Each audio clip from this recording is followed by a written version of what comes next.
Hello' friends, welcome to my channel harmony blogs. আকৌ এখন আপোনালোকৰ সত্ৰলৈ লৈ যাব বিচাৰিছোঁ। সত্ৰখনৰ নাম হৈছে জৰাবাৰী সত্ৰ। সেইখনলৈ আজি মই গৈ পোৱা নাই, চাওঁ তাৰ পৰিৱেশ কেনেকুৱা হয়। যিহেতু সত্ৰলৈ যাম সেইবাবে গামোচা লৈ লৈছোঁ আৰু লকডাউন চলি আছে, সেইবাবে মাস্ক লৈ লৈছোঁ।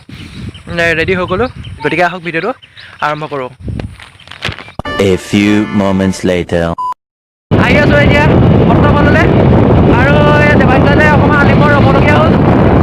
তেওঁৰ লগত আহি পিনি ভকতৰ প্ৰতি পাহৰিছিলোঁ, গতিকে আহক আৰু চাওঁ কি হয়। হেল্ল' ফ্ৰেণ্ডছ, আহি পিনি আমি দলঙৰ ওপৰত উঠিছোঁ। এখন জাঁজি নৈ দলং হয়। এইফালে পিছফালে আমাৰ জাঁজি নৈ আছে। এইখনে হৈছে জাঁজি নৈ, যিয়ে যোৰহাট আৰু শিৱসাগৰক ভাগ কৰিছে। আৰু আহক সত্ৰখনৰ ফালে যায়। এই 37 নং ৰাষ্ট্ৰীয় ঘাইপথৰ পৰা আমগুৰিলৈ অহা ৰাস্তাটোৱেদি সোমাই আহিলোঁ।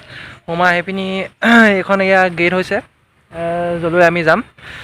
আৰু এইফালে হৈছে এইটো আমগুৰিলৈ যোৱা ৰাস্তা, গতিকে এইফালে যামেই আমি এতিয়া।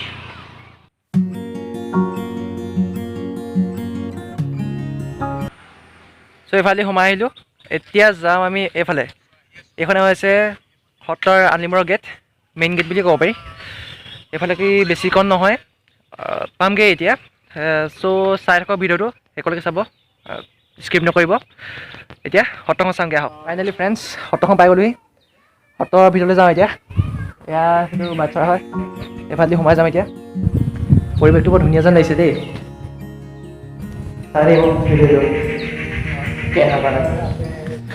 আৰু এয়া সাঁচি পুলি, বহুতো সাঁচি পুলি ৰোৱা আছে কিনাৰে কিনাৰে, ৰাস্তাটো কিনাৰে কিনাৰে সাঁচি পুলি ৰোৱা আছে। বহুতো ৰোৱা আছে সাঁচি পুলি। গছ থাকিলে এটা বৰ ধুনীয়া পৰিৱেশ এটা লাগে। বতৰটো অকণমান বেয়া হৈছে বাৰু। এয়া আম আছে, সত্ৰত আম। আৰু এইফালে এজোপা গছ, এইজোপা হয়তো সৰস্বতী গছ, মই ভালদৰে নাজানো বাৰু। হয়তো সৰস্বতী গছ, কিন্তু গছজোপা ভাল লাগিছে, পৰিৱেশটো বৰ ধুনীয়া বনাই থৈছে। আৰু এইফালে বিভিন্ন গছ আছে। এইটো হৈছে অতিথিশালা। ইয়াতে এই হোটেলে কোনোবা অতিথি আহি পেলাই ইয়াত থাকিব পাৰিব। আৰু এইবোৰ গোটেই ফুল হৈছে, ফুলবোৰ লগা নাই বাৰু, তথাপিতো ধুনীয়া লাগিছে। এনেই সেউজীয়া হৈ আছে, ভাল লাগিছে দেখি পিনি, এনেই ভাল লাগিছে। তাৰপিছত এইবোৰ বিভিন্ন আছে। আৰু তাৰপিছত এইজোপা মধুৰিআম, আৰু এজোপা ধুনীয়া লাগিছে। তাৰপিছত এইবোৰ খেতি কৰিছে বিভিন্ন, আৰু ইয়াত মধুৰ লাগি আছে, ধুনীয়া লাগিছে কিন্তু। আৰু এইবোৰ বিভিন্ন ফুল আছে এইফালে। আৰু এয়া ১৬তম সত্ৰাধিকাৰ শ্ৰী শ্ৰী গৌৰীকান্ত দেৱ গোস্বামীৰ এটা প্ৰতিমূৰ্তি এই সত্ৰ ৰাখি থোৱা হৈছে। গোটেই ধুনীয়া পৰিৱেশ এটা আছে ইয়াত, হয়তো আপোনালোকে এবাৰ আহি চাই যাবহি। বৰ ধুনীয়া পৰিৱেশ আছে ইয়াত, এটা বৰ ধুনীয়া পৰিৱেশ।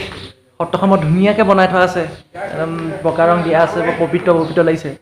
মনটো সঁচাকৈ বহুত ফ্ৰেছ লাগি গৈছে, বৰ ধুনীয়া এটা পৰিৱেশ। আৰু দেখুৱাবলৈ চেষ্টা কৰিম, চাৰিওফালে দেখুৱাবলৈ চেষ্টা কৰিম। মজা লাগিছে। ইয়াৰ ভিতৰতো এয়া ভিতৰতো দেখুৱাম বাৰু, ভিতৰলৈ সোমাই যাম।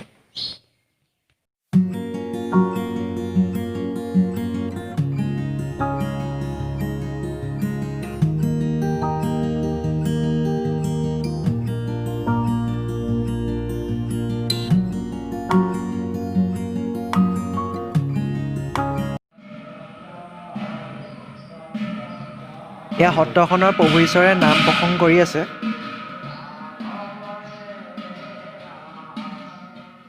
তাত ধুনীয়া মানে সত্ৰত মানে বহুত ধুনীয়া লাগিছে সত্ৰখন দেখিবলৈ। এয়া খুঁটাবোৰৰ ডিজাইনটো চাওক, কি ধুনীয়াকৈ একদম কাটি মেলি থৈছে ইয়াৰ মিস্ত্ৰীসকলে। এয়া মণিকূট, বহুত ডাঙৰ মণিকূট, মানে বহুত ডাঙৰ,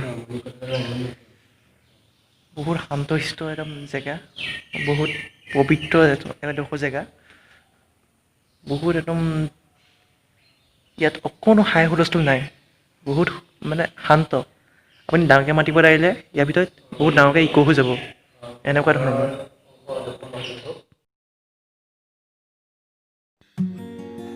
সত্ৰৰ এই দেৱালসমূহত বিভিন্ন ধৰণৰ দেৱ দেৱীৰ মূৰ্তি কাটি থোৱা আছে, বনাই থোৱা আছে, বহুত ধুনীয়াকৈ ছবি অংকন কৰা আছে। বহুত ধুনীয়া এটা পৰিৱেশ, বহুত ধুনীয়া লাগিছে ৱালসমূহ দেখি পিনি। ইয়াত বনোৱাসকলে বহুত কষ্ট কৰিছে এইবোৰ বনাবলৈ। আৰু এয়া হৈছে সমুদ্ৰ মন্থন, বহুত ধুনীয়া ছবি। সাগৰ মন্থনৰ পিছত যেতিয়া ভগৱান বিষ্ণুৱে মোহিনী ৰূপ ধৰি দেৱতাসকলক অমৃতপ্ৰাণ কৰাইছিল সেইটোৰে তাৰ এটা দৃশ্য বহুত ধুনীয়া বনাই থৈছে ইয়াত। এয়া হৈছে কংস আৰু কৃষ্ণৰ মাক দেউতাক অৰ্থাৎ দৈৱকী আৰু বসুদেৱ। এয়া হৈছে ৰাৱণ, হনুমান। ইয়াৰ উপৰি বিভিন্ন ধৰণৰ ছবি ইয়াত অংকন কৰা হৈছে। বিভিন্ন ধৰণৰ ছবি ইয়াত মানে বনাই থোৱা হৈছে। বহুত ভাল লাগিছে ৱালকেইখন দেখি পিনি। বহুত চাবলগীয়া জেগা হয় এইডোখৰ। সকলো কাহিনী, অতীতৰ সকলো কাহিনী ইয়াত অংকন কৰা হৈছে।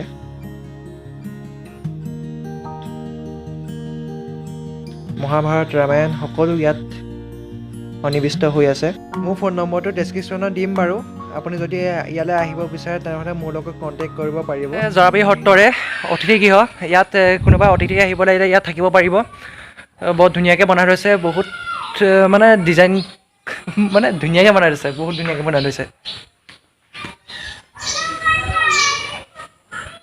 এইবোৰ বৰ্তমান লক হৈ আছে কাৰণ ইয়াত কোনো ধৰণৰ অতিথি নাই, সেইবাবে লক হৈ আছে।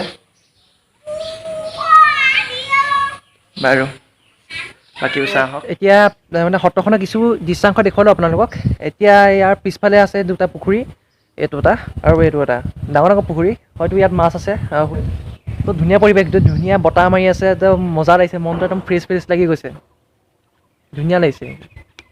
ফ্ৰেণ্ডছ, দুটা পুখুৰী আছে বুলি ভাবিছিলোঁ, কিন্তু ইয়াত দুটা পুখুৰী নহয়, টোটেল 4টা পুখুৰী আছে। এতিয়া 3 নম্বৰ পুখুৰীটো পাৰলৈ আহিছোঁ। এইটো এটা পুখুৰী আৰু এটা সেইটো এটা পুখুৰী। গতিকে বন্ধুসকল, এয়া এই সত্ৰৰ জৰাবাৰী সত্ৰৰ সত্ৰাধিকাৰ বহি আছে। তেওঁৰ পৰা আমি এই সত্ৰখনৰ বিষয়ে আৰু এই সত্ৰখনৰ ইতিহাসৰ বিষয়ে কিছু কথা জানিবলৈ চেষ্টা কৰিম। সত্ৰ মই চমুকে ক'ম, এই সত্ৰ আছিল অৰিজিনেল দুলীয়াজান টিপলিং নদীৰ পাৰত টিপাম থান বুলি কয়। তাতে আমাৰ মধুপুৰ থানৰ পৰা ধৰ্মবস্তু আনি পেলাই তাতে গোপীনাথ পুৰুষে সত্ৰ পাতিছিল। মাধৱদেৱক যেতিয়া ধৰি আনিছিল ৰজাই হাতীধৰা জগৰত, তেতিয়া তেখেতক এৰি দিলে। এৰি দিয়াৰ পাছত তেখেত মেছাগৰ পুখুৰী পাৰত আছিল।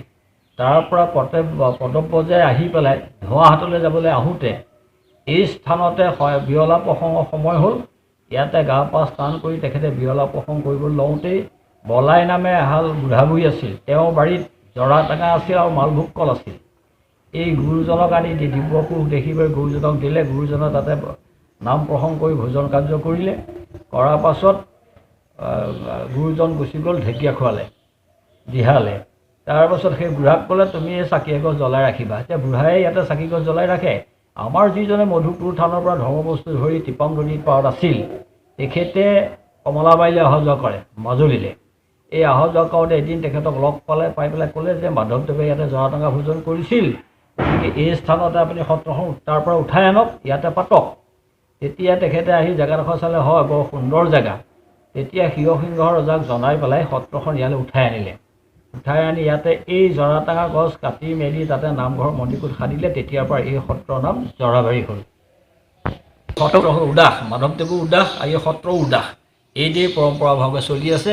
আৰু ইয়াতে এই পথশিলাগৃহ, ইয়াতে মাধৱদেৱৰ পদবস্তু আছে আৰু শংকৰদেৱৰ নিজে লিখা দশম গ্ৰন্থৰ ভাগৱত পাঠ এটা আছে আৰু মুঠা শাস্ত্ৰ আছে আৰু তেখেতৰ কেশ আছে, ঢোলা মেটিকা, অস্থি, এনেকৈ 2জনৰ সেই বস্তুখিনি ইয়াত আছে। বহাগৰ 1 তাৰিখে আমি উলিওৱা হয়, তাৰ বাহিৰে উলিওৱা নহয়। 1563 শক নে ইমানটা শকৰ এখন সিটো প্ৰদেশ, সংস্কৃত সিটো প্ৰদেশ, 12 হাত দীঘল আৰু বহলটো 6 ইঞ্চি আছে। আৰু এনেকুৱাকৈ বহুত পুৰণা পুথি আছে, কিন্তু এতিয়া উলিয়াবলৈ অসুবিধা। যথেষ্টখিনি পুথি আছে, এতিয়া চবখিনি উলিয়াই দেখুৱাব নোৱাৰোঁ, এইখনকহে দেখুৱাব পাৰিছোঁ।